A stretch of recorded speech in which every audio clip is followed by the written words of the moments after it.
satisfy your questions and answer anything you might want to ask me. But first I want to clarify, this is not an official meeting of the Borough of Lavallette. It's not subject to the Sunshine Law or the Open Public Meetings Act. This is a presentation by Verizon of the subject of small cell nodes and their proposal to install them in the borough. However, because it's not an official meeting, we still would like to maintain the same level of courtesy and respect that we would during a regular council meeting, so please keep that in mind. We look to keep this meeting at about 2 hours and have some sort of structure within it. We'll go over that in a minute, how we're going to do that. But again, this isn't the venue to voice your official opposition to the Borough Council. There will be an official hearing scheduled on this matter in the near future, where the Council will hear objectors and supporters and decide whether to deny or accept this proposal. The purpose of tonight's meeting is to listen to Verizon's presentation and then have the opportunity for you to ask subject matter experts questions to help you form your opinion in this matter. I just want to clarify, any council member that's here tonight, they will not be taking questions or making any statement. They are here as residents. They are not here in an official role. What we had planned for was to do a breakout session where we break this into 4 different groups, specifically one group going for RF emission, one group going for designing wireless networks, another group dealing with aesthetics, and then another one dealing with legal topics. What we've decided is to try to do this all in one and have your question brought forward. Jonathan will direct it to the appropriate team member that he has, and then answer in front of everyone. What this will do is let everyone hear everybody else's questions and possibly reduce some redundancy. So, without any further ado, Jonathan. Thank you. Good evening, everyone. Thank you for coming out tonight. I echo Bob's comments. We're really excited to be here. This is my second time in town.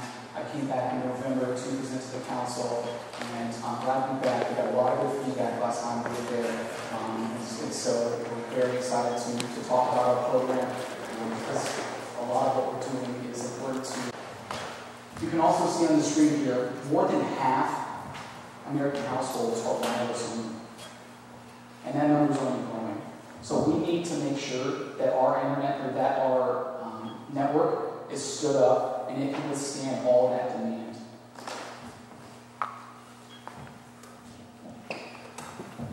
So now that we know that, why we're looking to enhance this network, what does it take? So on this screen here, you can kind of see the function end-to-end of how it works. You have a cell phone, you make a phone call. It's going to ping a radio tower.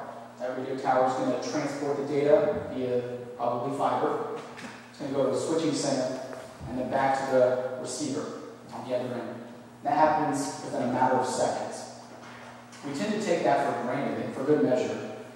But that doesn't happen unless the necessary infrastructure is in the ground and up for us to make sure that you guys get your calls, especially in times of need.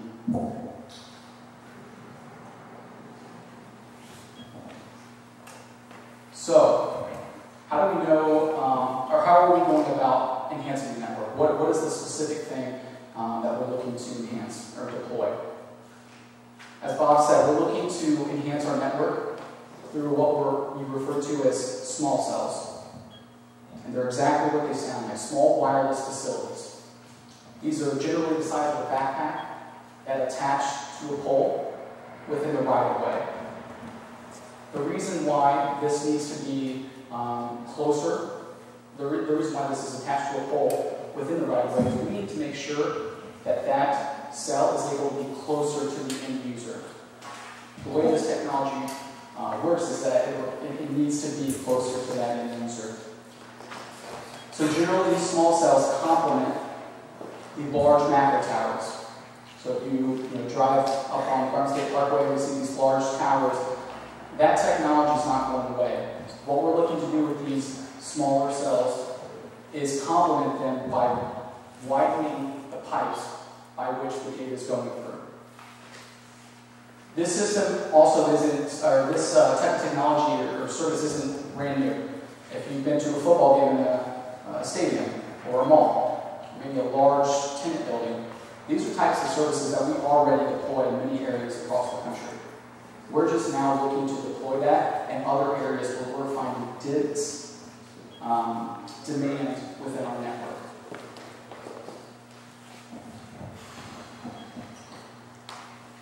So as I said before, we're trying to widen the road. If you think of another utility like water or gas, if the demand by which we're experiencing in wireless technology was happening in those industries, you would see the type of infrastructure need that we're experiencing. So think of a highway that maybe has 4 lanes. You're maybe going 50 or 60 miles an hour across it. It's starting to get kind of built up. What we're looking to do is widen that highway. 8 lanes, 12 lanes. The next generation technology is really going to allow us to do incredible things that we haven't been able to do before. But we're not going to be able to do it without the necessary infrastructure. So how do we find the right location to put these small cells? Well, thankfully, I have a great team with me here tonight that does an exhaustive analysis on our network to see where we need to deploy that. We're proactive, we're not reactive. So what we do is take a few different key metrics for us to see where we need to do this. The first one where we know we have to enhance the network would be from our customers. So whether they're coming here to Lavallette for the summer or a customer may live here, we get feedback that tells us that we need to enhance our network. Additionally, we run exhaustive testing on our network. So we have a performance team that is dedicated to showing us where our network needs to be improved for coverage and capacity. And then lastly, third parties run analysis. If you're familiar with group metrics or JD Power, some of these names are what we brand when we advertise our network that we're very proud of. We take that holistically, and our team analyzes it to understand where we need to enhance the network. That same metrics were applied when we proposed this build here in Lavallette. So our team of engineers will pick a particular location to maximize its effectiveness. They'll go through an exhaustive process by looking at the location's existing infrastructure to see what's there. What utility poles, what street lights, whatever we can do to deploy that. Additionally, we want to minimize our disturbance in the right-of-way. We want to fit the streetscape. We don't want to come in and change what your city looks like. It's important to us that we're a partner in the community and that we come in here and ensure that what we're deploying is something that you guys are going to be happy with.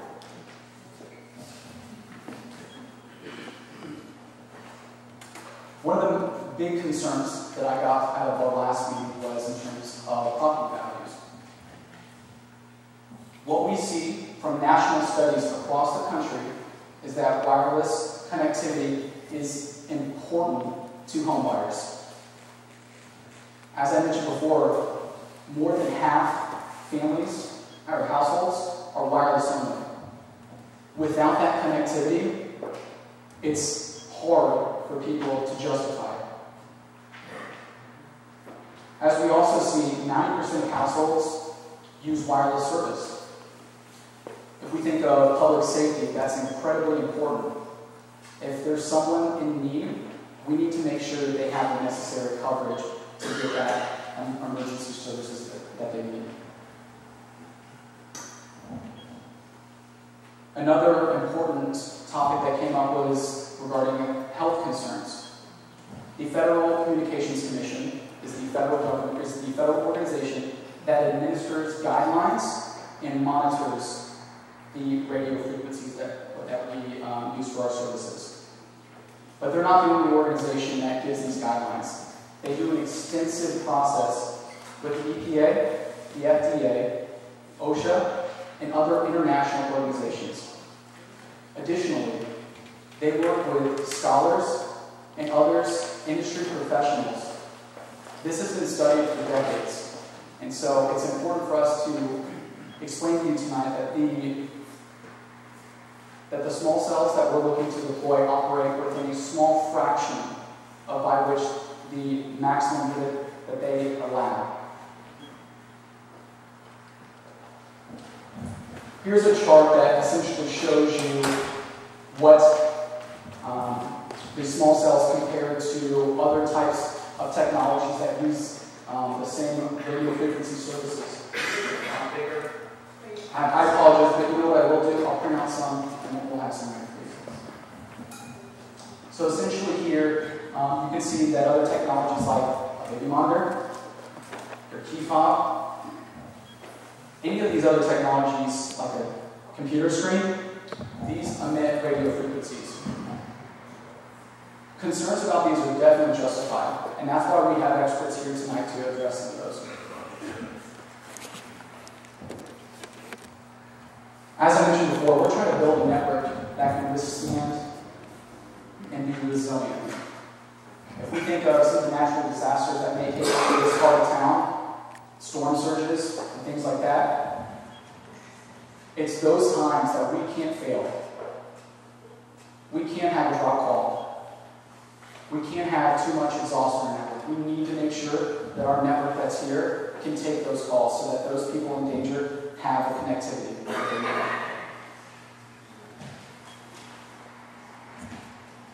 Other than having it in times of need, there are other reasons why wireless connectivity is really important. Thinking of education. Schools are transitioning away from textbooks to digital books, iPads, tablets. They may be going home and doing some homework on their phone. It's the world we live in now. Having availability to the internet is very important for our next generation. It's important for them to have that connectivity.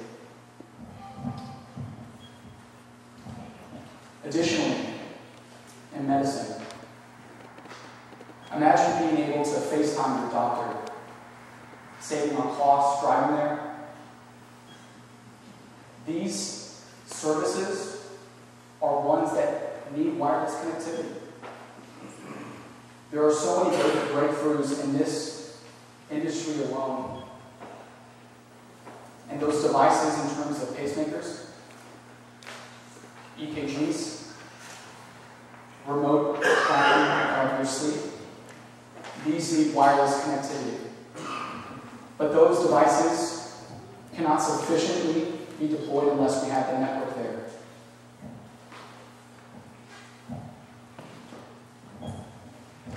Verizon, we have amazing different solutions that we can provide in any city in terms of smart solutions. And it's not just for big cities. It can be for smaller towns. Think of a problem in your town. If it's maybe lack of parking, storm surges. These type of problems can be solved through wireless connectivity. And we're here to work with you on that.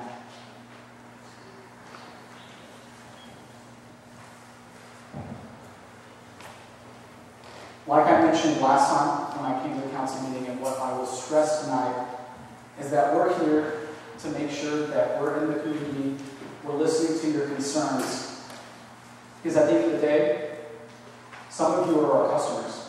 Some of you have family members or friends that come to visit you that are our customers.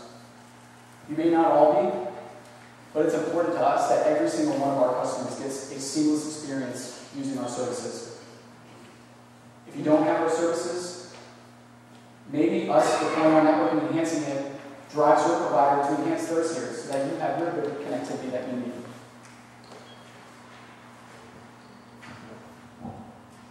Over on the easel over there are a couple illustrations of what we're proposing to build. At the top of a utility pole, you have an antenna. Towards the middle, you have a radio and some additional baseband equipment. And then the paddle feeding up through it. So we're proposing right now to meet the current needs, 9 sites. You can see those sites over there. As I mentioned before, those sites weren't just picked out without an extensive due diligence process. So please think of the questions you may have about those particular locations. If we can't address them during this forum right now, please pick myself or one of my colleagues. I'd be happy to answer your questions. Thank you again for allowing us to come speak tonight. I hope we can address all of your questions. If we don't, please jot them down and you can provide them to Bob. And if we don't address them, we'll be able to follow up. So what I'm going to do now is I'm going to introduce, or I'm going to pass it off, and the rest of my team can introduce themselves. We'll have a couple of people running the room to give you the microphone. So we're going to have to speak loud, guys. And take questions that way. Okay, so pass it off first to you.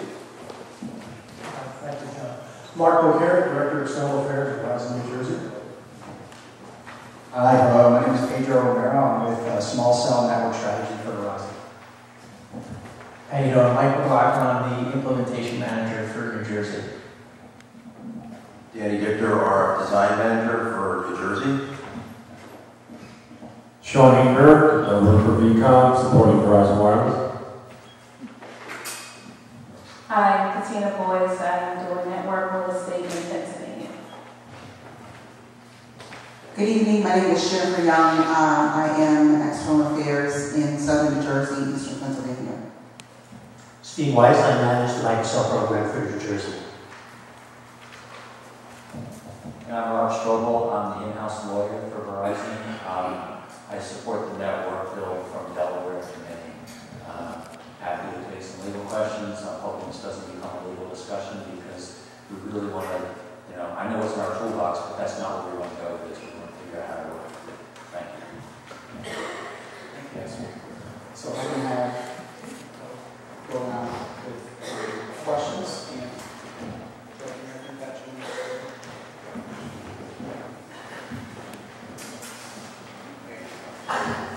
and what is the frequency range and what is the ARP of these small cells?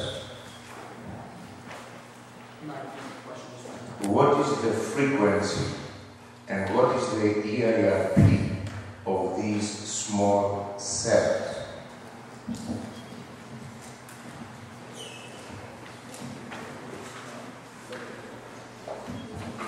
Verizon is an FCC licensed carrier to provide service in 4 frequency bands. It's the 700, 800, 1900, and 2100 megahertz frequency bands. It provides capacity to all the users in this network on these 4 bands. The power levels, your second question, it varies a little by frequency band, but approximately 600 to 800 watts ERP.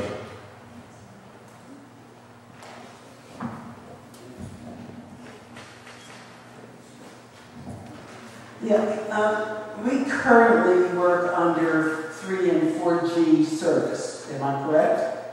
Okay.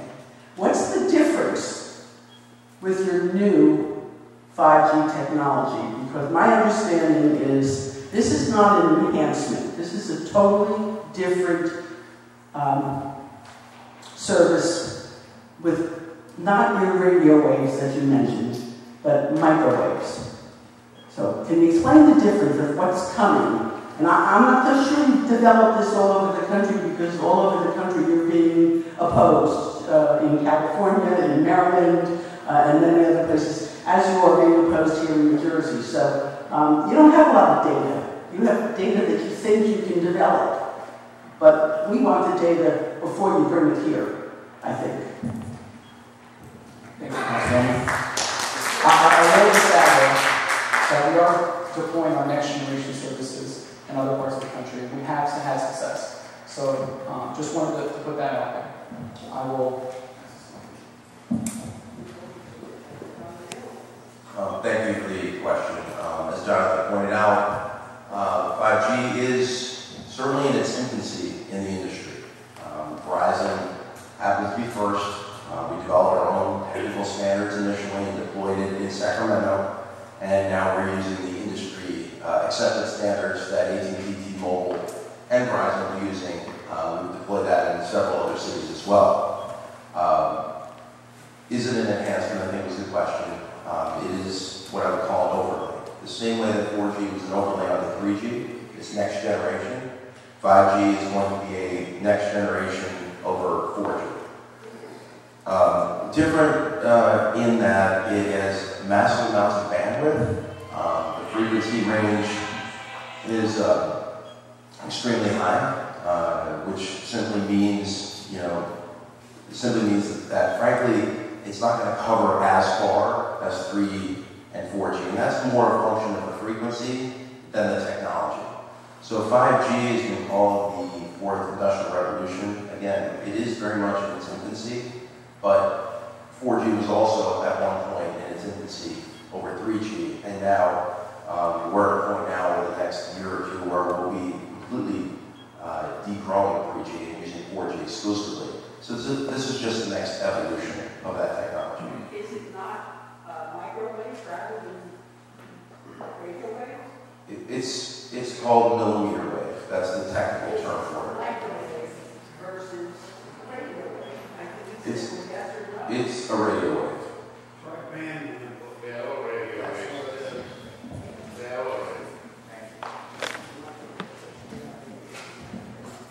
I understand these cells are for 4G technologies, but when you want to deploy your 5G, in-home capable services, what are your plans? Are you going to submit a different application where you want to run the fiber optics up our street to put more closely spaced nodes? Because 5G, as you know, obviously, you're the expert, it's a very short distance travel, so very high frequency and with bandwidth, essentially, but it travels very short distances. So what is your plan after?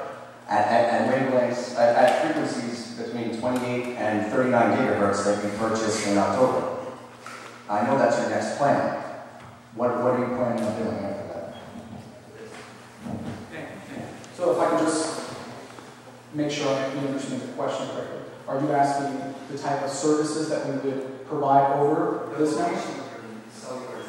Okay. This is not, obviously, this is just your first step. Mm-hmm. What is your next step? And it seems like it's a way to forward this next step. So,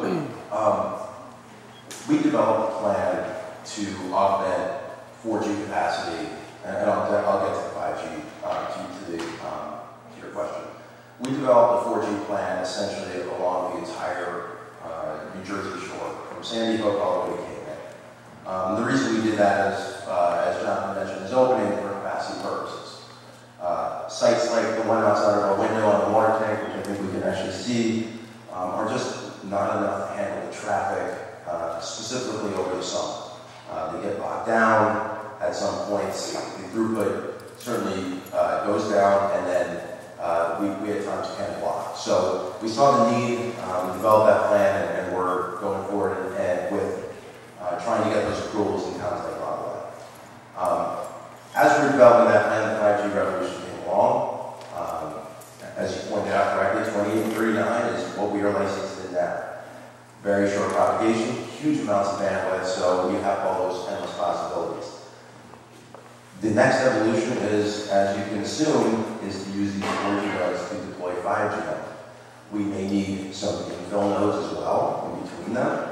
But I will say that the 5G equipment is much smaller. The frequency dictates that the antennas can be much smaller. Essentially, the higher the frequency, the smaller the equipment can be. So, if you look at the picture on the top, your 5G situation will be, it's actually a radio and an antenna in one. So whereas this is broken out into radio equipment at the base, in the mid-span, and then the antenna on top, the 5G will go just below the antenna and will be just a radio and self-contained antenna. So that's the next evolution.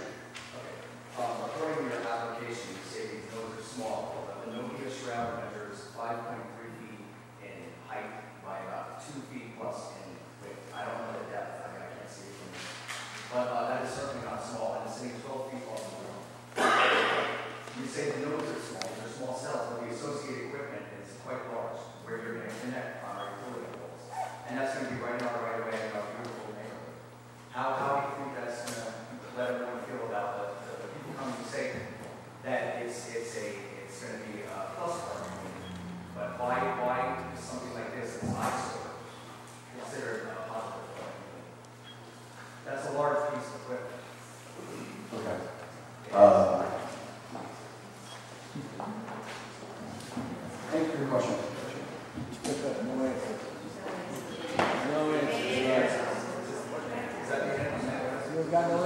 He's not going to answer because you're not going to like the answer.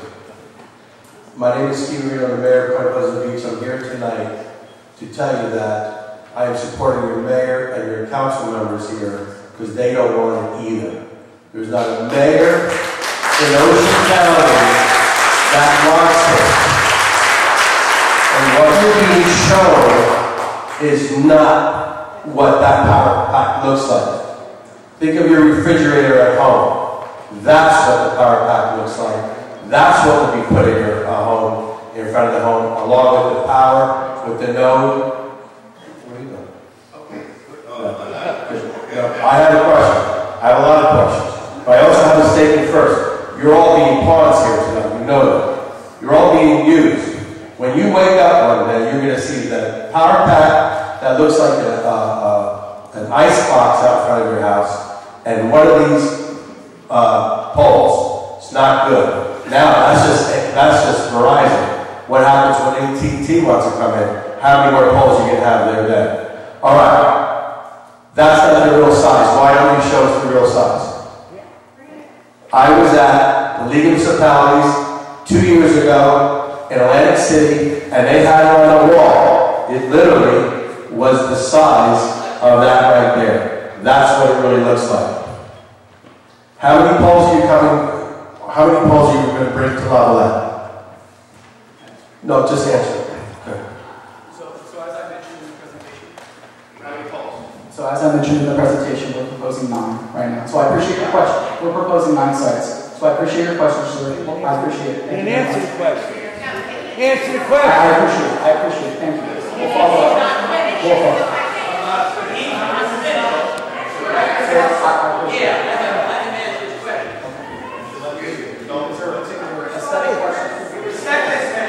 What I'm asking you is, what you see there on that picture, there might be a little brown box. What they should have done is really show you what it looks like. So you're saying you're only bringing 9 poles in this town? Mr. Mayor. So as your question is, how many poles are we? How many poles? Okay. So we are proposing 9 nodes. Of those 9, there are 2 net new poles. Of the additional 7, of the other 7, 4 of them are existing poles that we would remove and put in the same place. 3 of them would be attaching to existing structures. The reason why we need to replace the 4th is that for structural integrity purposes, that's why we would need to install new ones. In my town, I have 43 poles coming. And you know where they're coming? They're coming closer to the ocean. In what's called my town, is the 3rd or 4th district, just like you have over here. It's flooding area. So guess what's going to happen with these power packs? They're going to be put up in the air. So you talked about the house values and how great it's going to be for these people. 9, I'm a little concerned about that. I would definitely ask that. I don't know how you get away with only 9, and why 43 in my town. And another thing, you're basically coming in here, you're creating something that's going to be good for you, the company Verizon. There's AT&T and there's other companies that are coming to do the same thing.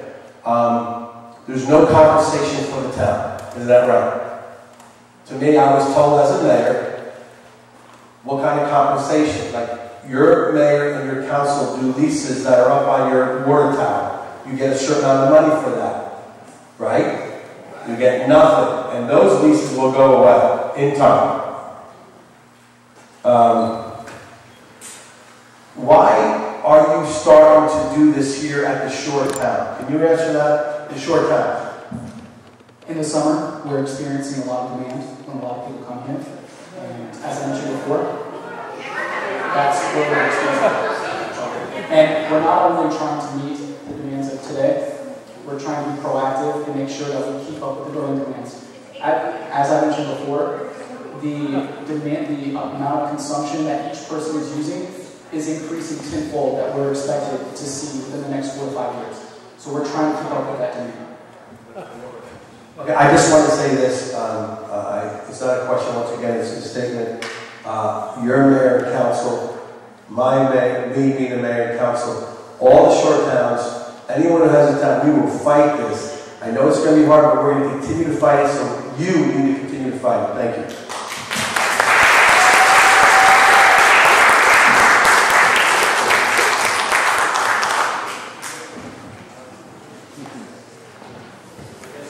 I've been a permanent resident in Lavallette since 1971, and it's a wonderful town.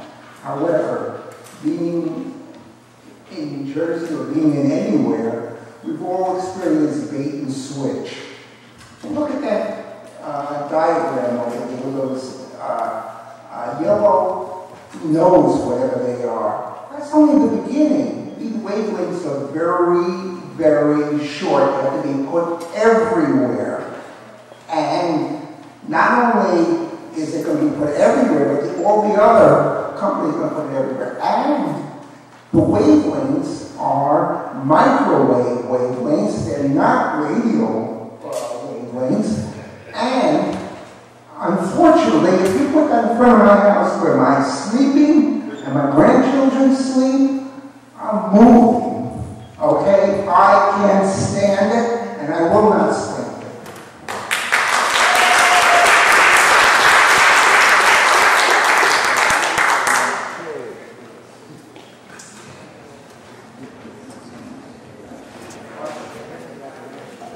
Thank you, John. Yeah, but they didn't answer. You spoke at the last meeting that you were at. I have a few questions that pertain them. One, I heard, I guess, when you initially presented, you were talking 2G and kind of going into 5G and 2G. I guess I'm a little concerned, 2G, 4G, just answer it because I got more questions to follow. So we're enhancing our current 4G network right now. Okay, so you're going to be putting technology in that's 4G. That means you're going to go out and buy an antenna. Sorry, Oh, we already have a 4G network here, and we're enhancing it. So when I mean enhancing, we're making sure that we're widening the road, making sure that the traffic can go through that. okay, actually, the road really widening because your fiber optics, which is your 4G, actually is what controls the net. My phone doesn't do 4G to your antenna. It's from your antenna and your network. Believe me, that's how it works. It's not from my phone to the tower, or my phone to your nodes. It's going to be from the nodes to the other end where they're going to receive it, and then they're going to probably receive it at whatever the heck the phones are capable of. Okay, going on. I guess what I'm saying is you're going to put these nodes out there, and you're going to be putting them in at 5G, 4G, 2G, whatever. Tell me, is it going automatically to 5G on those nodes? No. As my colleague Danny mentioned earlier, we're proposing to initially start with 4G to enhance our 4G network. Okay. Obviously, the evolution is 5G, so down the road, we would deploy that. Okay, and what kind of a time span do you envision the 4G to the 5G? That's a great question. It's all dictated in terms of making sure that the people that have 5G devices are out there. We can't just throw up the 5G unless a number of users have a compatible device that meets that. So it's a holistic thing. It's not just us deploying it and then hoping that our customers get the service we have, that the devices out there meet the specifications for the type of solution that we're trying to do. Okay, John, the reason why I asked that question is because the gentleman back there said something about bait and switch, and when fiber optics was proposed by your company, Fios, I was under the impression that it was going to be universal within your operating area, and that's not the case. I mean, we here in Lavallette have asked for Fios. We watched the little bushy-haired kid on TV telling us how great the Fios is. We see the prices for our technology that we have now actually higher than what that bushy-haired kid's talking about. Okay, so we're kind of like at a disadvantage here because Verizon has not put fiber optics in. They have it in the central office. I know because it runs through town. but nowhere in this town are you deploying it. I'm now going to ask my questions as a stockholder of your company. Okay? How many years do you think 5G is off from? 3 years, 4 years? Okay, you can't tell. See, I'm concerned because the money that I invest in the company, I want to make sure that it's spent well. Okay? And if that technology is not in place for at least 10 years, I'm not getting the bang for my bucks and my investment in the company. That's the first thing. So you don't really know how many years, and you can't tell us really when we're going to get 5G. Okay. The other concern I have, as was raised about the safety aspects of this thing, and I think Rob would probably want to listen to this. I want to know if, as the concerns were raised here, if there is some, let's say, ill effects that somewhere down the line, 5 years, 10 years. I mean, we've seen it with folks that have had experience with, let's say, asbestos. It's the greatest thing going. And now all of a sudden, there's a lot of companies that will manufacture asbestos which are not around today because of large lawsuits because of the ill effects. Okay? Are there any tests over a lengthy period of time that you guys have said that, or you can honestly state that there'll be no ill effects with 5 or 10 years down the line that your company is going to be liable for? Because as a stockholder, it affects my dividends. That's the one question. And the other one I have as a stockholder.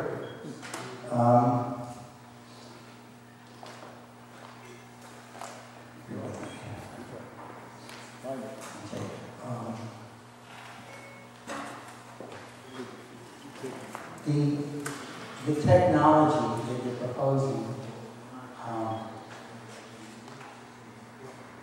will it really give me more capacity than what the capabilities of your fiber optics will? At least to my home, as you explained. Thank you, Ron. I can answer the last part. You asked about the fiber and wireless technology. The technology that we are deploying in terms of the wireless, they all work together. So myself and call somebody, it's going to ping the radio or the tower. The tower has to transport that data some way. That's through fiber. So it's all cohesive. It's all in the environment. Your second question was in terms of the RF effects, and I apologize to the gentleman in the back. I missed your question, but I think your question was in regards to the microwaves, so we can address that question as well. John, let me just ask, say no.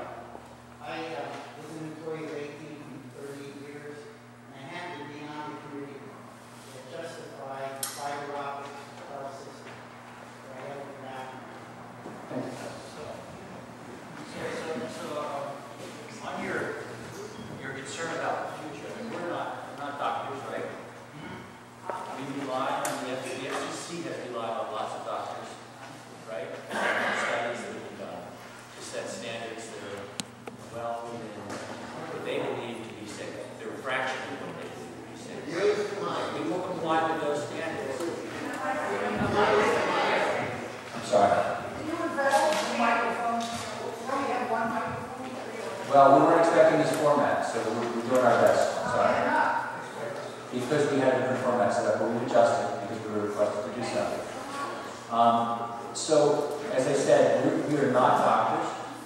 The FCC has set the standard relying on studies done all over the world by doctors, by scientists. They've set a limit that is well within what they believe to be safe. And we're going to comply with that. And the FCC makes sure that we comply with that. And that's what we do. Okay? That's what we continue to do.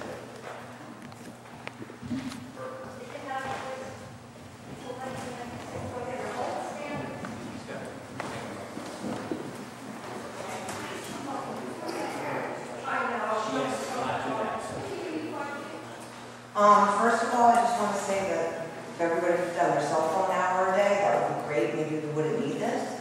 But besides the point, what would happen if I wanted to get pregnant? What happens to a fetus with all this radiation around it?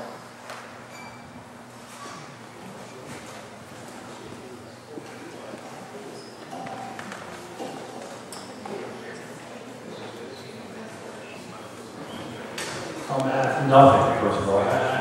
As we mentioned earlier, the emission standard is controlled by the federal government. The FCC sets the emission standard. It came developed it based on the body of evidence that was out in the industry and available all around the world. Other parts of the world have similar emission standards. They're all very low level that are permitted, and all wireless carriers must comply with them. What is proposed complies with them by a very large margin, and yeah, I think that answers your question. No. The FCC is the equivalent to the USDA, okay?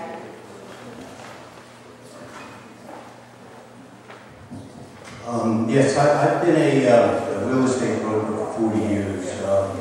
I actually had an office in Somerset County where large condo complexes were built right along the electrical tension wires.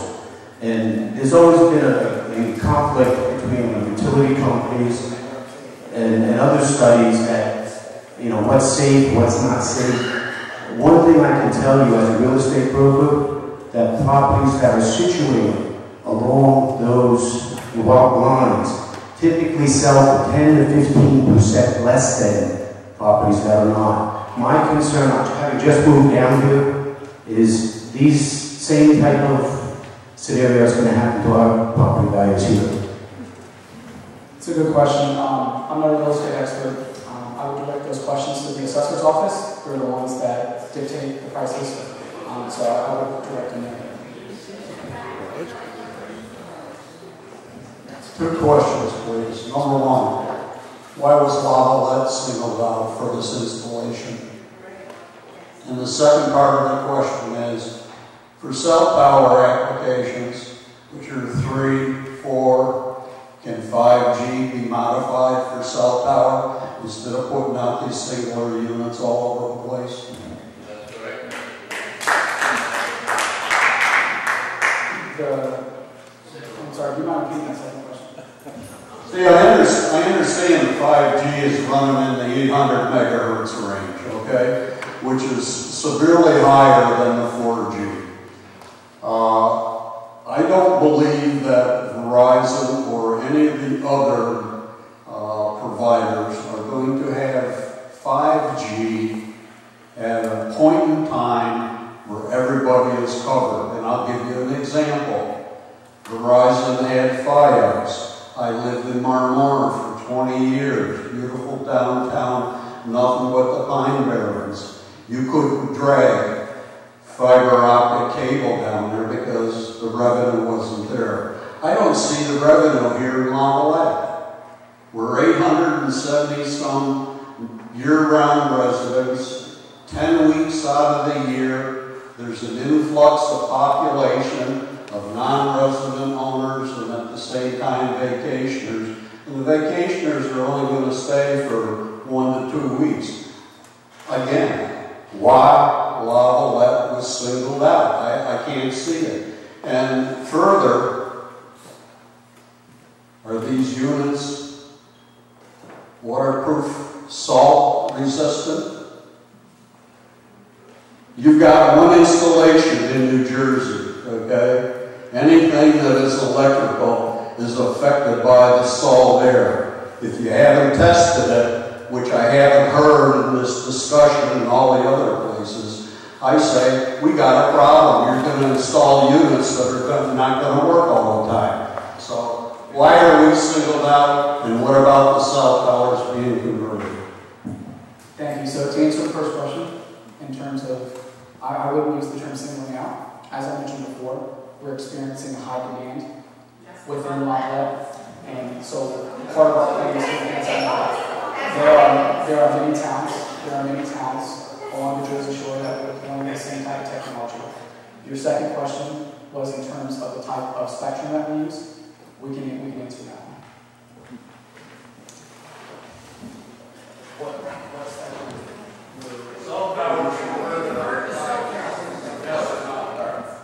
So, just to expand on Jonathan's first question, again, we're not singling out Lavallette. We have a comprehensive small cell plan up and down the Jersey Shore. Like I said, Sandy Hook all the way to Cape May. Extensive small cell plan. The reason is we have our macro sites, like the one out the window, the water tank here in Lavallette, cannot handle the capacity of during those high usage months, the summer months. So that's why we needed to put in a extensive plan. Your second question is why small cells and not macros? Now, the second part of the question was, if 5G is up in the 800 megahertz, which is bandwidth away from water, right? And the existing cell towers providing 4 and 3, and they be modified from the 5G instead of putting out the multiple single units. So 5G is in the 28 gigahertz and 39 gigahertz range. So it's really, really high. The spectrum is very clear, so we have a lot of bandwidth, and that's why we're able to use it. The negative of that is that they don't cover very far. So if I put them on this water tank out here as a macro site, it wouldn't reach very far. So the way we can think about it, if I can just draw a quick analogy, is if I'm speaking here and I'm 5G, I may not be able to reach the back of the room. So instead of doing that, I would strategically place 4 smaller sites within the crowd, and that would allow them to hear our signal clearer and better. And not only would that help with the coverage of 5G, that would help with the capacity of 4G as well, because you're breaking up the usage amongst 4 different areas rather than having one site, which is actually one single sector in this case, covering everything. I don't believe that you answered the question. The question is, can an existing cell tower be modified for 5G? Yes, 5G can be added to an existing cell site. It wouldn't cover very far, it wouldn't meet the coverage of it. But yes, it can be modified. That's not true. What he's saying is not true. He will not cover this millimeter wave. And for God's sake, I have a defense and telecommunications company. Don't accept millimeter waves from this guy. The young lady wants to be pregnant. Don't accept millimeter waves from this guy. Not from anybody. So you can use, even in 4G, multi-beam antenna. You don't need to have antennas every 50 meters under the light. And you, sir, you are the loyal blackberry. Because when they employ millimeter waves, the lawsuits that will be coming for cancer and other dangers and blindness, when the dog walks and looks, when your child looks at the antenna and gets blind, you will be enormous. In the meantime, you, sir, will make some money. So yes, you can put multi-beam antennas on the tower without having to go in there and put them with 50 meters. Isn't that true? Yes. Thank you. So, thank you for your comment. As my colleague mentioned, yes, you can retrofit an existing macro tower. The trade-off is that it doesn't go far. So it defeats the purpose of what we're trying to do in terms of meeting the needs of this particular area. Do we have any questions? We'll continue the questions about health, but I want to make sure if there are additional questions in terms of aesthetics or other considerations that we make sure that those questions are heard. Do we have any questions about that? If not, we can continue with.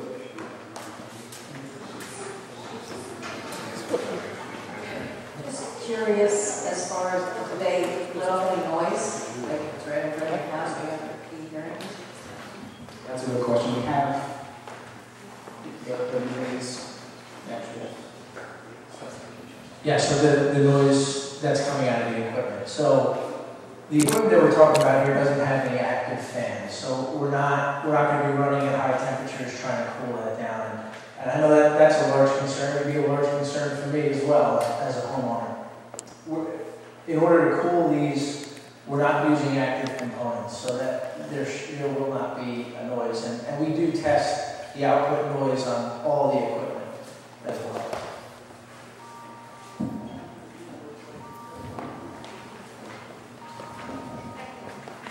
I know we're not supposed to talk about health.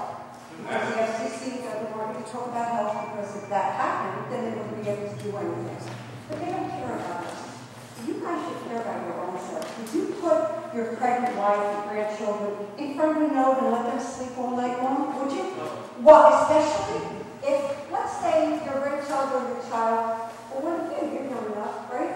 You get pregnant, and this little tiny fetus is trying so hard to go through meiosis and mitosis. The first few hours being the most important, the next couple of months being so important. Don't we have enough glioblastomas in this world? Do we have enough astrocytomas? St. Jude's Hospital is loaded with kids with all kinds of afflictions. And then what are you going to do, Verizon? You're going to give money to cancer research where see what Ivy did while they cause cancer? And by the way, I am a pretty heavy-duty stockholder, okay? So my question to you is this. Do you have money to compensate all these people when all these problems starting to come in? Because if you do, that means you're expecting it. And if you don't, that means that I, as a shareholder, have to pay those expenses.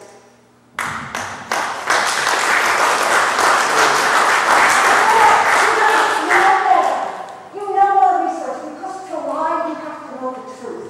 You cannot lie without knowing the truth. And you know for sure that your testicles, male testicles, are probably the most. Are you laughing?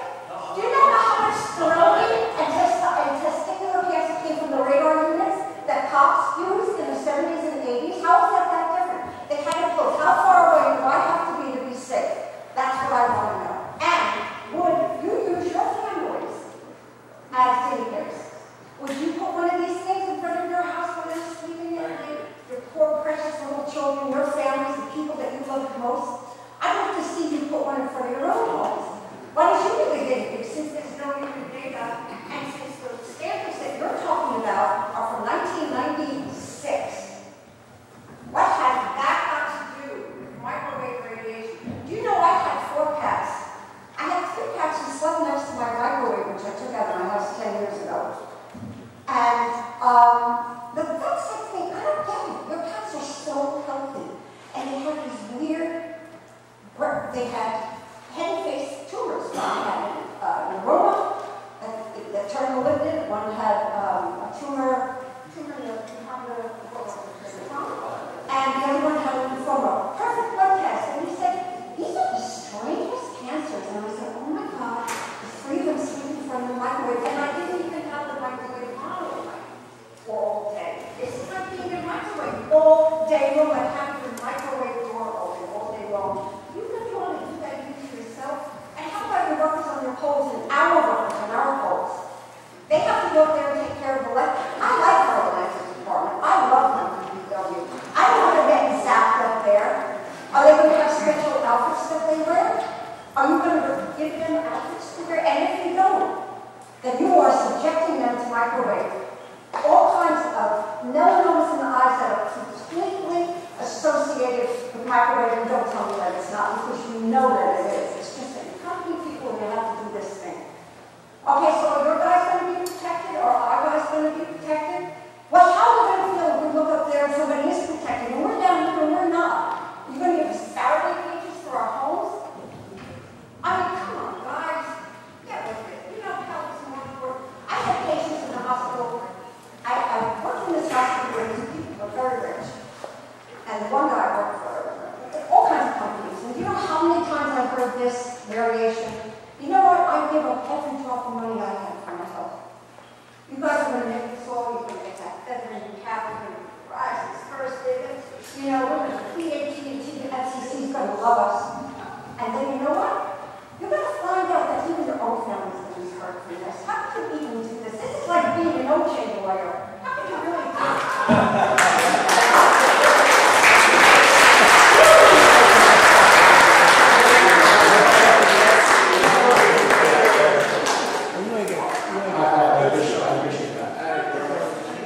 If you have material, I've asked this a number of times with the other council you have material like that, please share that with us. Because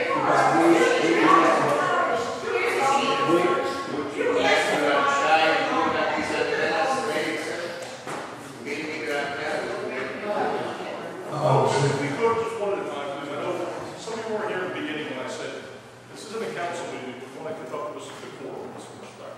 Everybody talking at the same time is not possible. Let's allow everybody to ask questions. There's more people back there that are raising their hands and haven't had a chance to ask questions. We've had multiple people ask, so let's just let other people talk when they're talking. To answer a couple of questions, we did reference the initial standard came out from the FCC in 1996. They also reaffirmed it in 2013. So it's an ongoing process. They're constantly monitoring all the body of evidence out there. Everything you mentioned is part of that. So they've set a safe level. There's a huge safety margin. Verizon and other carriers operate well below that standard. So it is completely safe.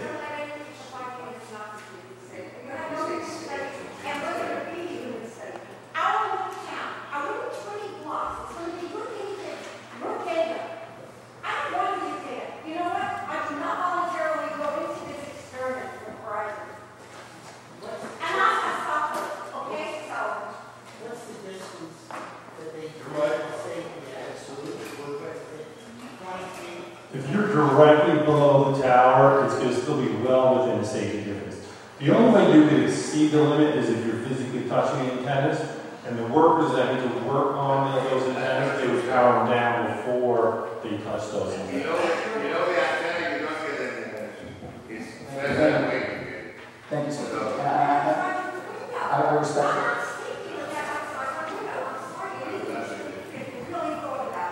I respectfully disagree with your comment about the guinea pig. We're deploying this all across the country, and so I respectfully disagree with that.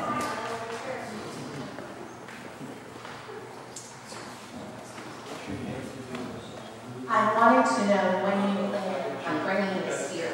Like, you're having a meeting tonight to discuss this. Most residents have gone to Florida. You carefully picked a time when the town is very low, even in its full year-round residents. And as far as having problems, I don't know one person that's got Verizon, never had a problem, we're on the beach all the day. I feel we've been selected as guinea pigs because we're a small town and we can't fight you, and there aren't a lot of people here now. Why didn't you have these meetings like in May or something when everybody comes down for Memorial Day weekend? Because there are, well, it's not just renters, it's homeowners that are just here in the summer that will also have these same concerns. But it's like you want to do it when the least amount of people are here. So when do you plan on putting this in? Hopefully, when more people were here, we'll have another meeting. Thank you for your question. So the question again was, why did we come now? We actually proposed this close to a year ago. We had sent this information in, and it's just through the prolonged process. And why did we pick this specific date now to host this meeting? Well, we came, like I said, in November. Obviously, we want to be considerate of your community and people leaving town. But as we mentioned before, we're already seeing a spike in our networks in the summer. Due to the legislative process of your town, it takes a couple of months to go through the system. So that's why we're trying to be proactive in that. So, okay, you're telling me that our little town of Lavallette, as compared to all the other beach towns that are either part of Thomas River or Brent, they're fine. It's just this little 20-block town that has a problem. And why don't you have this kind of a meeting in May? Even all the other homeowners will come to the meeting and we'll have more representation. You picked a time when there aren't a lot of people here. Who's in Florida and who's up north business winter? I appreciate that. And like I said, we're appointments across the state, Jersey City. I live in Hoboken, the base is going to be deployed. So I respectfully disagree with My question to Verizon is, it was earlier stated that you found exhaustive research from Sandy Hook to Cape May. How many participating municipalities are going along with the program right now? From Sandy Hook to Cape May, how many of those do you have in place? How many brother or contiguous municipalities from here to here are full participants in your program.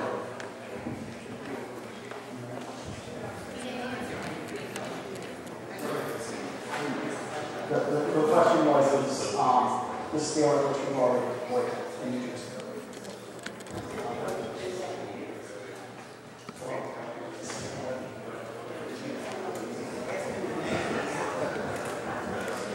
I would say the deployment at this point has been in those communities, obviously, where we have all of our documentation, all of our right-of-way agreements in place. There are a significant number of nodes. I'm not prepared to tell you the exact number of nodes that we have in service right now. But the program has been active and has been moving forward for the past 3 years.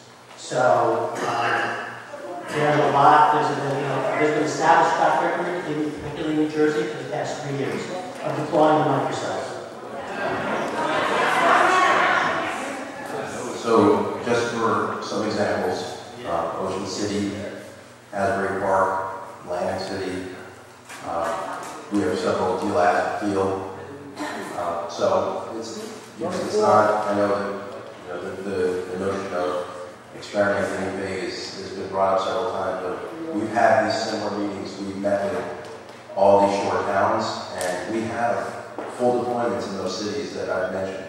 So Atlantic City, Ocean City, Asbury Park, we have active deployments. They're out there, 4G. If we drive in those cities, we'll see these things that are big as a refrigerator. Correct, probably as well. And where will they be? I'm in Asbury Park all the time. I've never seen them. Cookman Ave, Asbury Park, Ocean Ave as well. And how many do you have in each of these towns? In which? Like, say, Asbury Park. There's 22, there's 20 plus in the Cookman, in and around the Cookman area, including the train station. And I believe we have 4 or 5 along the Ocean Boulevard.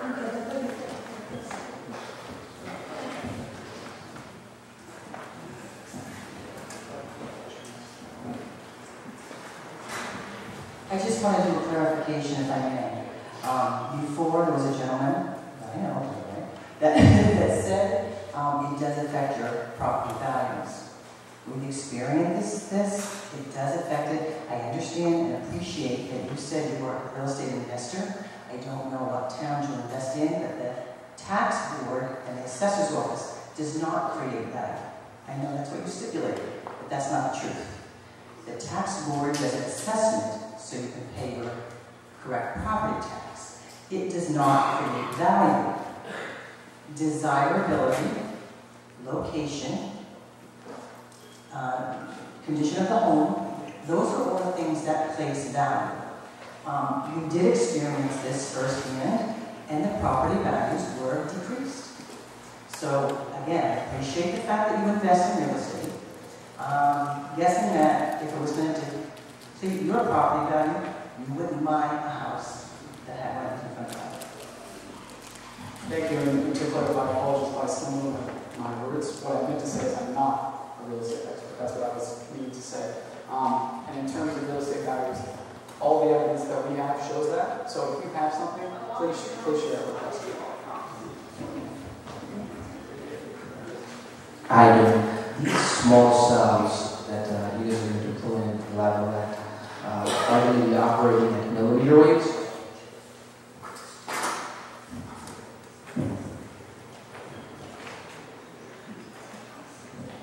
So not initially. Initially 4G, they will operate in 4G frequency range.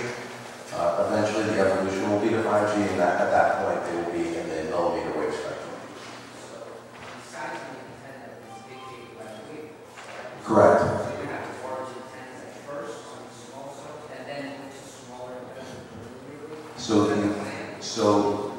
So what I would point out, the answer is yes. I wouldn't categorize them as large. What I would categorize them, you can see the picture, they pretty much fit within the framework of wood poles that are roughly the same diameter. And then eventually the higher frequency lends itself to a lower profile antenna/radio unit. So that can be actually mounted around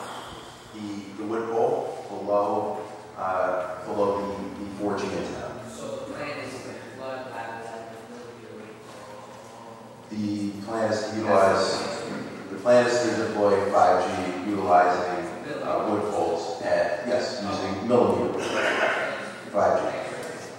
Would you say it may be dangerous for them or not? I'm not an expert, but I did some reading. And when you get the 5G up and the 4G becomes obsolete. No, we will not. No, but just. It's gonna, the 4G and the 5G technologies work together. So eventually 4G will just roll over to 5G. It'll be one technology. Okay, but you're going to add more antennas on more poles later on as you need more 5G in town, correct? So 5G does require more infrastructure than 4G. Okay. I read somewhere that one of these, just one antenna, you're going to need to supply 3 or 4 houses. For every 3 to 4 houses, when this thing is fully up, you're going to need an antenna or a booster or whatever to supply. Okay, when you get it fully up. Is that correct? No. 3 or 4 houses is 10 houses? It'll probably be, depending, there's a few factors that affect propagation. We've seen it be 1,000-foot radius. Okay. So right now, what you're looking at is over 1,000 feet per antenna right now. When do you think that you will have to go to the 1,000 feet? So I think that was the earlier question. When do you think we're going to deploy 5G? No, when you get the 5G up, if you do get 5G up, initially you're going to have 9 antennas, 9 units up. Eventually, you're going to have to increase that by putting more antennas up to get the full benefit of the 5G. Where we've gotten down to, we have 9 to cover the town initially. Later on, you're going to be up down to close to every 1,000 feet, which is like maybe on every block, you're going to have one in the middle of the block. Okay, on every block. So it'll be 1,000-foot radius, right? Okay, so we have, so you're going to need quite a few of these down the road. In order to provide 100% coverage of the Lavallette. Well, that's what you're trying to come in here to get the 5G so that you get 100%. And my question to you is, in order to get that 100%, it's going to take more than 9 antennas to do that. Is that correct? That's correct. Okay, thank you.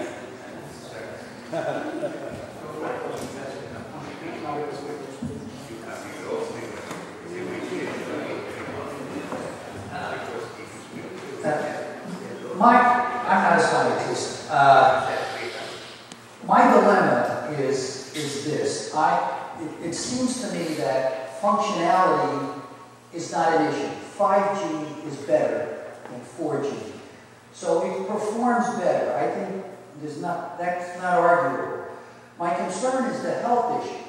And of course, in anticipation of this meeting, like probably a lot of people, I went to the internet, and there it's full of these studies, long-term studies by well-credentialed scientists that point out all of the disabilities of this. And you people are all standing there saying, this is not a health hazard, it's safe. Now, what the internet says about what you're saying, just going by the internet, because this is not my field, what the internet says is, well, the FCC only tested for heat. So if you don't get heat by being close to this, if it doesn't burn you, it's okay with the FCC. And that causes me some pause. So my dilemma is this. I don't know where to stand on this health issue business. I have the internet full of these studies, not a few, a lot, long-term, by well-credentialed people saying there are all of these deficits, not just the 5G, 4G, and you tell us, no, it's okay, you're going to be okay. because the FCC said it's okay. And I don't know what to think about the FCC. I know this. There is an incalculable amount of money behind all of this. And money scares me. So can you shed some light on this dilemma that I think a lot of people probably share?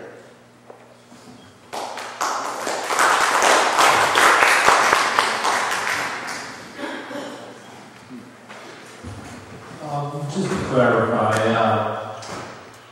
the 5G, it's a new era interface, but it's just simply using a new frequency band. Verizon, as I mentioned earlier, they're currently operating on 4 frequency bands today, and this would be the 5th frequency band. So it's not very different in that respect. The major difference is that it is going to have a lot more capacity. However, the range is a lot less. So the signal drops off much quicker. So from a health standpoint, it's much lower, unfortunately.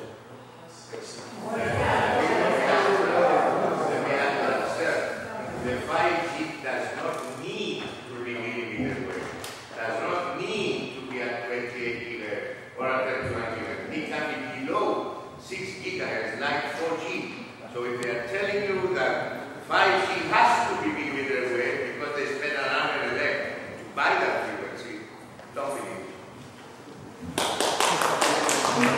I just want to thank the ladies and the gentlemen from Verizon that came tonight to spend 2 hours to answer our questions.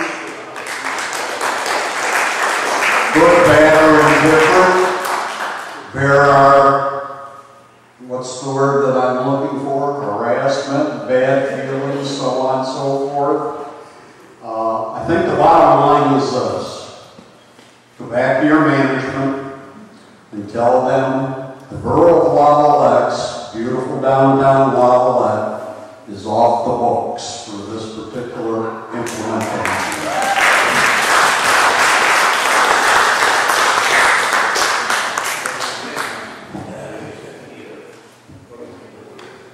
Exactly what he said. Here we live in Lavallette, we all moved down here, we're in our short community. It's a totally different kind of life down here. And that's why we all ended up here. We don't want to look like the city, number one. And we don't want all the health problems that come from living in the city. So as residents in this town, we will oppose it. So do you still plan on coming in here, even though we oppose everything? We'll come in. Money talks. So to answer part of that, just because we may not have, we do have customers here, so we're customers, we're all customers. We got to eat. we have an obligation to make sure that we have connectivity. That's something we have to do. And your other question was in regards to our intentions, or our expectations.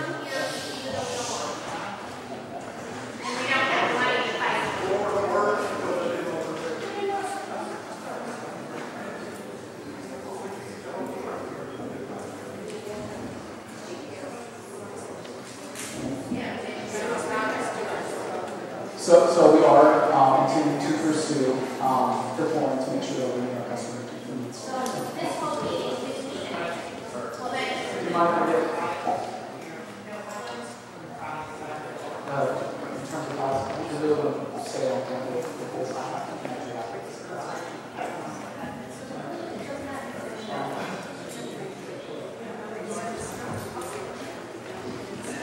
You mentioned that you're up and down the coast of New Jersey, but you didn't mention anything about Long Beach Island, which is a huge area compared to this area, and I think they would need a lot more than they need Lavallette. Was that an omission, or do you have this going in Long Beach Island, LBI, which is probably the most popular seaside resort?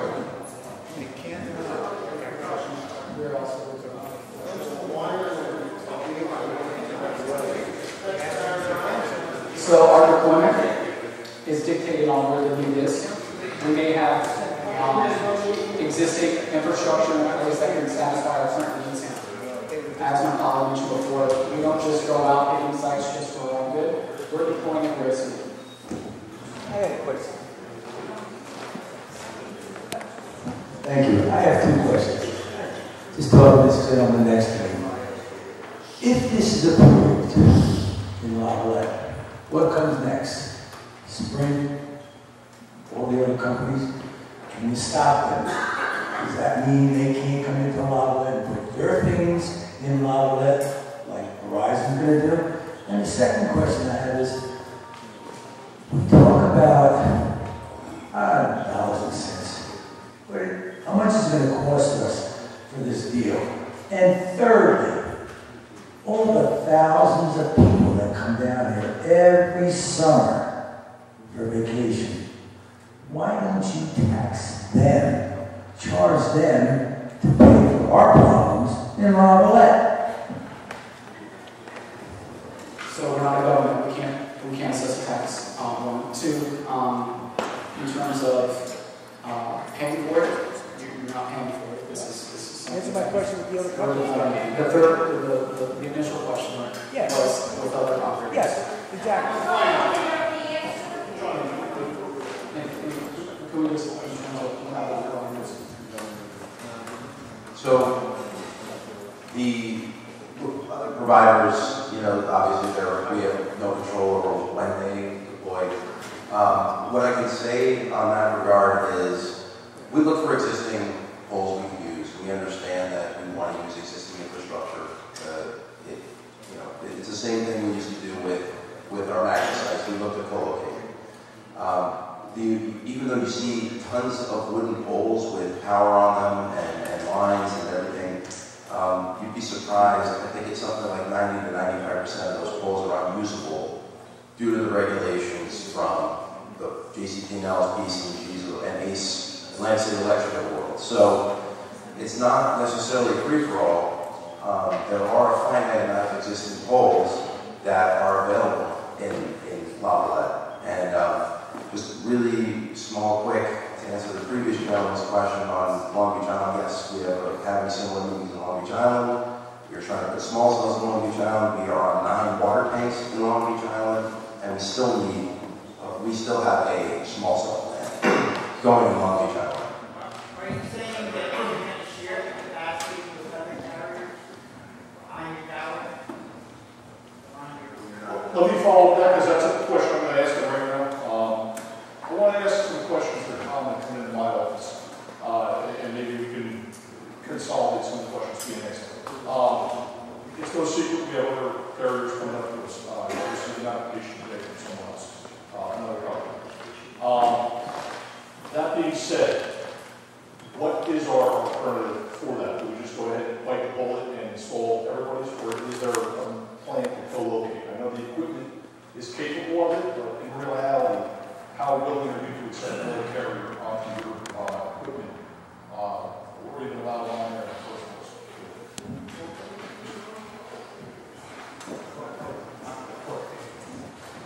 So, there's some inherent difficulties with co-locating. As I mentioned, 90% of the poles are probably not able to use just because of whatever is existing out there already.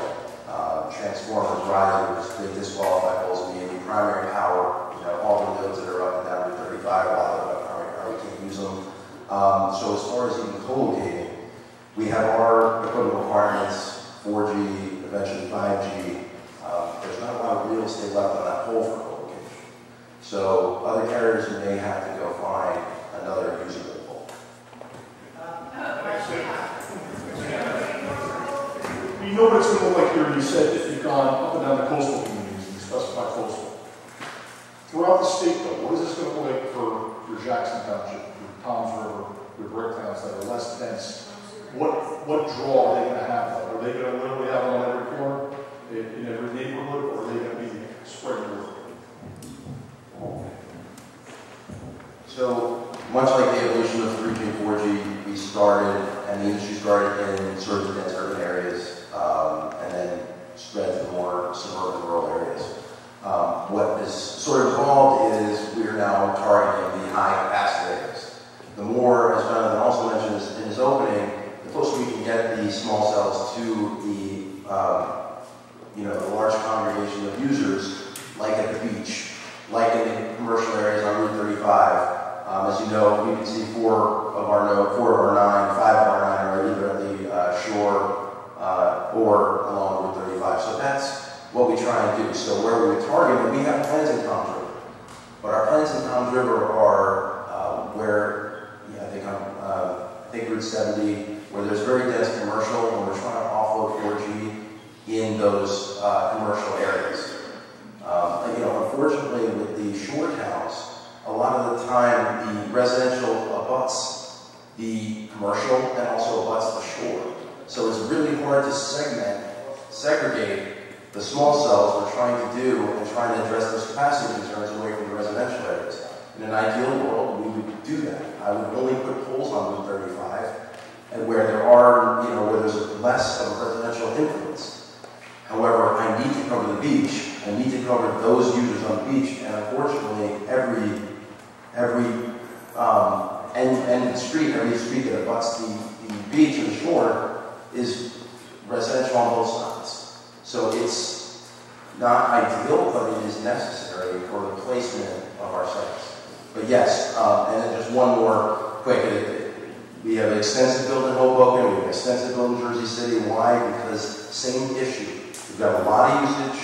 The existing macro sites, instead of a water tank, it's more rooftops. They're not able to handle capacity, so we're spending millions and millions of dollars to put in these small cells to address the capacity concerns and allow our customers to, continue to enjoy the quality 4G service that we have. This question deals with exposure. I know a lot of your exposure tests deal with at height, with the person being at ground level, equipment being up at height, the person at ground level, and for very brief periods of time, not continued exposure. Is there a difference between what those tests reveal under those conditions and with someone in the second story receiving longer doses from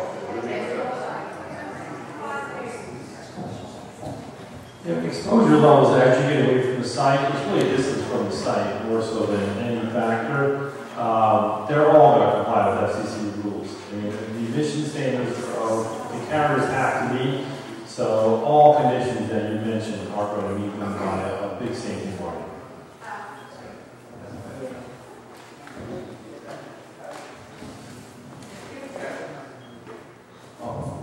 Let me just say there's a lot of half-truths here, as you know. And a lot of things that you guys don't understand, because I didn't understand it either about 2 months ago until I studied day in and day out about this. The FCC's regulations in 1996, as we all talked about, is based off thermal effects of ionizing radiation. Non-ionizing radiation has 400 scientists from 40 nations worldwide are working to appeal with the WHO, the World Health Organization, to put a moratorium on 5G until proper impact health studies are conducted.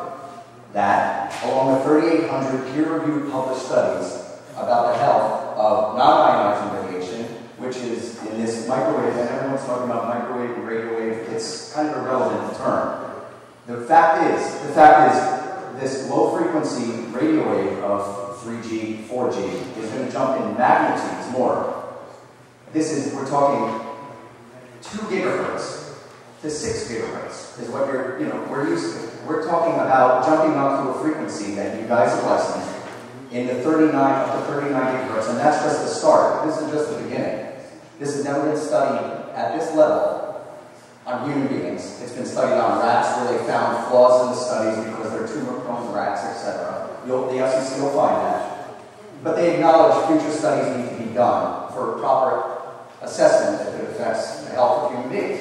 Now, this FCC study has also, just so you know, are you guys aware of the Harvard study called The Captured Agency, how the Federal Communications Commission is dominated by the industry it presumably regulates. This was by Norman Alster, how he calls on the FCC to acknowledge there may be wireless health risks, to back off Wi-Fi promotion, to acknowledge children and pregnant women may be especially vulnerable, and more. This is a Harvard study, university. Okay? I I would like to say one more thing about the, you say the real estate. I have a study here from the National Institute of Science and Law, for Science, Law, and Public Policy, found that 94% of home buyers are less interested and would pay less for a property located near a cell tower or antenna. These are facts. So let me just tell you, non-ionizing radiation has been studied, like I said, by all these scientists that agree from 40 nations that there could be effects, especially for electrosensitive people. And I'm not talking cancer. I'm talking ringing in the ears. Actually, I have it straight from the cancer. Excuse me, let me get this on my phone because I saved it here. As you can tell, I studied this for a while, and I'm. It says, quote, in people from the American Cancer Association, it says that. Hey, great, I probably need 5G, I can't connect. Just so you know, by the way, by the way, low frequency bands are used for cellular calls and text. This is strictly for data connectivity. They want to do in-home installations first. That's how they're going to start. Then they're going to go into mobile broadband, where mobile phones, it's all a race with Sprint, AT&T, and they want to get their foot in the door. They already invested $3 billion in October to buy the bandwidth of 28 and 39 gigahertz. They need to make back this capital fast, motleyfool.com, okay? That they have found that at some long-term exposures, this is quote-unquote from the American Cancer Society, that people living near microwave radar equipment are exposed to enough pulse microwave radiation, a type of radio frequency radiation, began hearing clicking noises in their ears. Now, they say it's not a long-term health effect, but even the American Cancer Society recognizes that this is an issue. There's a million other issues that could be from anxiety to learning disorders in children from prenatal growth. There's tons of studies, actually, the man behind me wanted me to give you this. This is just some of the, about 3,800 studies or plus. Yeah, this is the FCC is a captured agency, and if you could refute that, Mr. Lawyer, I don't know how you would. I appreciate that. We have to be careful, okay? Detailed network, okay? The type of technology we're talking about, using a blanket statement with microwaves, is disingenuous. It's very technical, and we're happy to go into those technicals. But I want to make sure that we don't compromise our discussion. So I appreciate that. Thank you for inviting us. We'll take a look at it, and I appreciate that. Thank you. I have one very simple question. If the Lavallette Council has this on their agenda and they say no, what happens next? So as I mentioned before, our intentions are to pursue deployment here in Lavallette.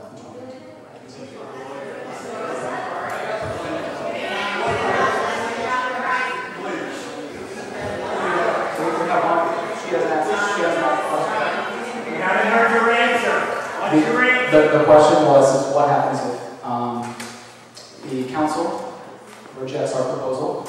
As I stated, our intentions are to pursue a deployment here in Lavallette in 2019. So in spite of the fact you don't want it, you don't want to use it, you have no proof that there's no health problems, you're going to do it anyway. Yes. Yes. So as I mentioned before, we do have proof that it's operates well below the FCC, which is the one that actually regulates this. We will go through every requirement that we need to in order to deploy and make sure we meet our customers' needs. Our intentions are to answer questions, and so that you guys understand why we're coming here to deploy this network, what the need is behind it. That was the purpose of this meeting, is an educational forum, so that we can understand what your concerns are and give you our responses to those questions.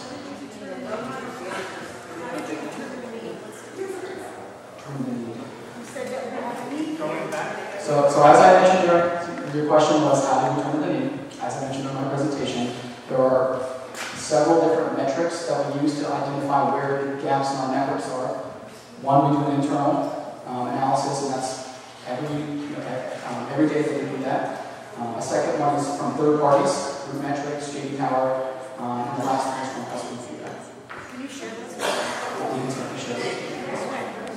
If I give you the contact information, I can certainly share this. Do you have a question? I just wanted to know when are you going to go home this week? We're slated until 7 o'clock. They're not going to. So as I mentioned, our intentions are to.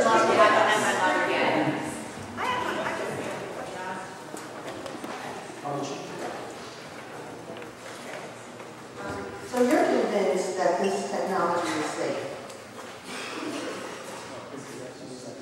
Yes, are you convinced? Okay. According to your 2016 annual report, it states that your business faces personal injury and consumer class action lawsuits related to alleged health effects of wireless phones or radio frequency transmitters.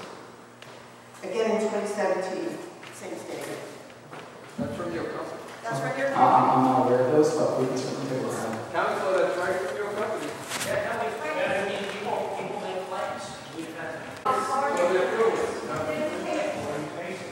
I believe your management needs a definitive answer, okay, a consensus. First of all, it's a known fact that our governing body is against the implementation and the installing of these remote 5G units.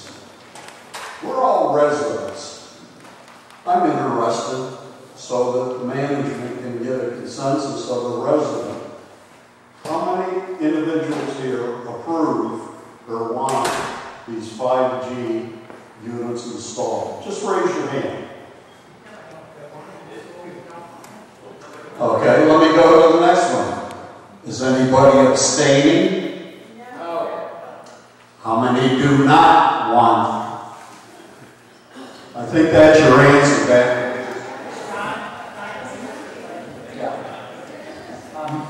I kind of earlier said I wouldn't ask the safety question, so I'm going to ask the technical question. Here at the shore, we have unique environmental issues here. I know, like with your normal cables, we have corrosion. We get a lot of fog that comes in, and having experience with satellite transmission and the antennas, we know that the C-band, which uses the long wave, kind of pushes through it, and you have to use like a KU type high frequency band, which you guys are even going to be higher than that, have an attenuation situation where you could literally, with just fog rolling in, you could literally be out of business. Okay? How do you tell these people that in one breath it's going to be better, yet the next time the fog rolls in, once you deploy it, it's really not going to be better. They're just not going to have service until the fog leaves.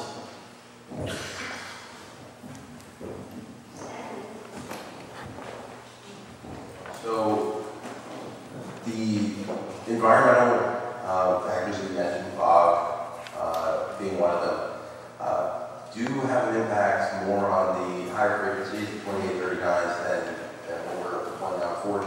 It's actually sensitive to it. With respect to the deployment of 5G technology, yes, there are major pluses. The enormous amounts of bandwidth that it can do. There are minuses. The fact that it is at high frequency range limits the propagation, and this necessitates more infrastructure to be deployed to support it. When it is fully deployed, it's going to be something that the industry has never seen in terms of bandwidth, in terms of it being able to use, in terms of the delays going to go down to milliseconds. The uses will be in real time for that, so artificial intelligence, augmented reality, the use cases are still being fabricated now.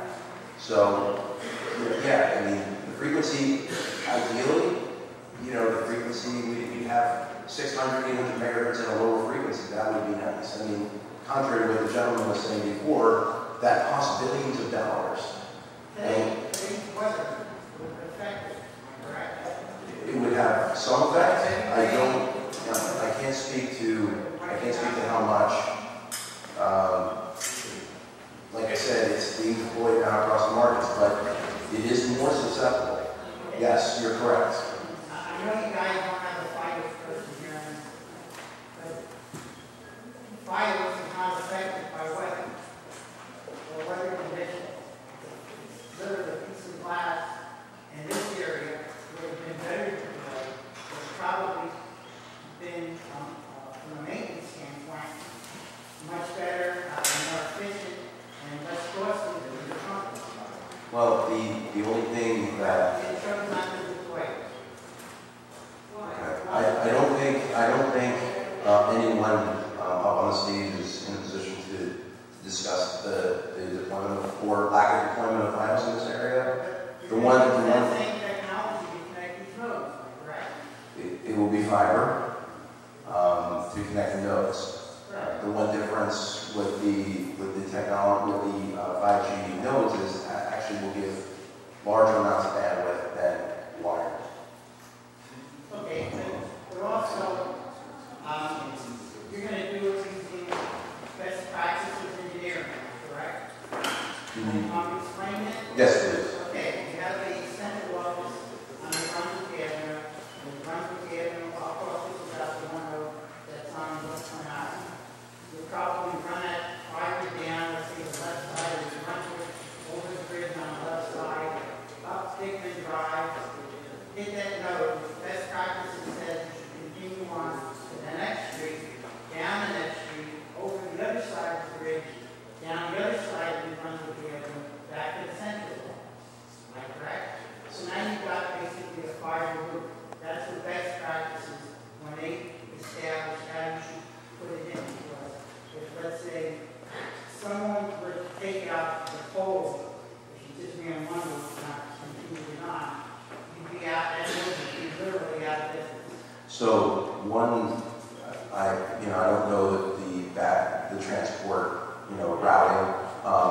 One thing I can say is the advantage of having one node, one small cell is we have to run fiber to that one small cell rather than having to run it to each and every premises. So that's an advantage in terms of, from that perspective. So that's another advantage of doing this wirelessly.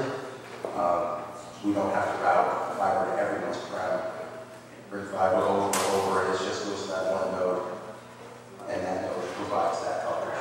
And like I said to John when he was here the first time, that you guys are really looking to get into out of the local loop business by going to this technology. So, no, we're still going to be delivering wireless cellular service. Now, whatever type of other products we deliver over the top, you've seen where we deploy 5G initially in Houston, Sacramento, LA, Indianapolis. The service we're providing right now is a 5G home, delivers broadband to people's homes. But there are different other use cases, as I mentioned earlier, that we can deliver. We just haven't deployed them in full yet. But he just said that attenuation from weather conditions could put us out of business. Where you're running that fiber around the island, around the town, you could literally hop off with FIOS, which is much more dependable, and not have that attenuation situation. It's a balanced approach to understanding what the current needs are. So that's how we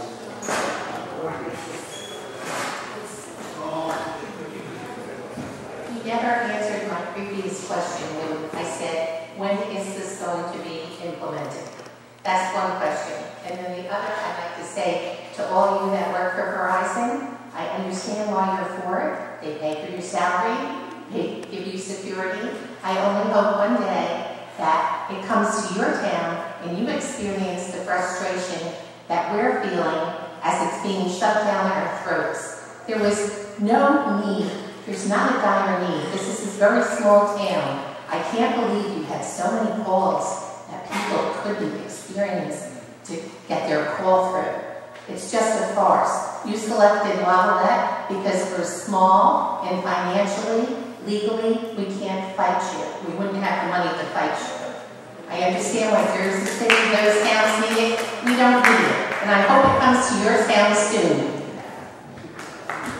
So I apologize for not answering your question earlier. Your question is when do we anticipate to deploy? As I mentioned earlier, our intentions are to deploy in 2019. To your second question, in terms of, what's the second question now? As I mentioned before, we run an extensive test from third parties to customer feedback, internal, and that's how we determine. That's what it is.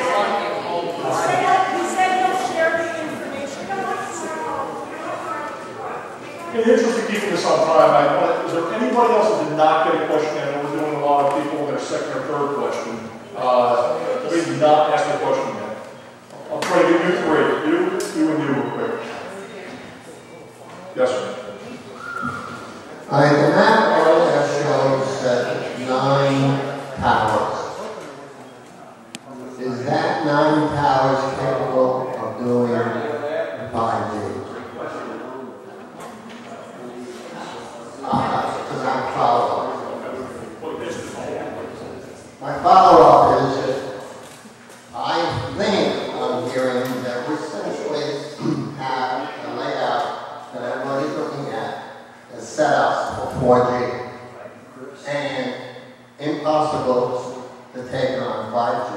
So, what does it mean? More towers. So it is, in my mind, this town will be peppered with 5G towers. So the question, they're not towers, it's not so they're going to be attached to utilities. Your question in terms of if it would be able to deliver 5G over this, no, I'm saying that represents the total of 5G program. does that, our proposed deployment suffice for 5G? Is that the question? Do you understand?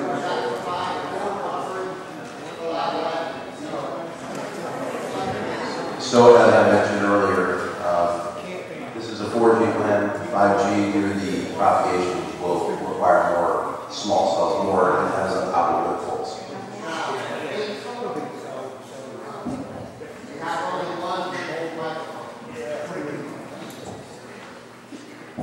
So in your professional opinion, how many towers will we need in Lavallette for full 5G capability? So, difficult question to answer. Roughly, I'll give you a rough number. As I mentioned, the propagation of each one is going to be dependent on factors like what's the local clutter like in the area. Generally, we're seeing 500 to 1,000 foot radius for each one. Then you also have to factor in which poles can we actually use, which ones are usable. So I don't have that number off the top of my head.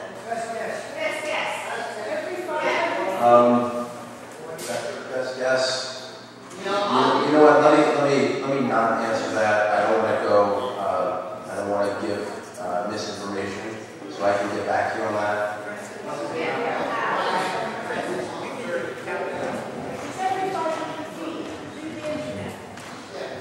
To address this to the town, what can we do like this? The gentleman asked what can we do. What we're going to do next, we'll schedule a council meeting, a special session. We're looking at probably mid to end of February once we get the new application. And then show up and let yourself be heard, and we will hear both sides, and the council will make a decision. Let me just, I try to get everybody one question. Hello, I just find it interesting that this area that we live in, there's a high migration from birds to butterflies to bees, and of course our health is extremely important, but also to everything's correlated with our ecosystems and ourselves. From a lot of case studies I've been reading on the internet, the 5G, there's a lot of depollination of bees. If you guys have any information with the bees, with no bees, there's no pollination. I don't know, this area, there's a huge amount of migration. And for that to be, messed up, a lot of people come here for the beauty of like the area. So it's just something to take into consideration if you guys haven't read about that. Thank you. Thank you.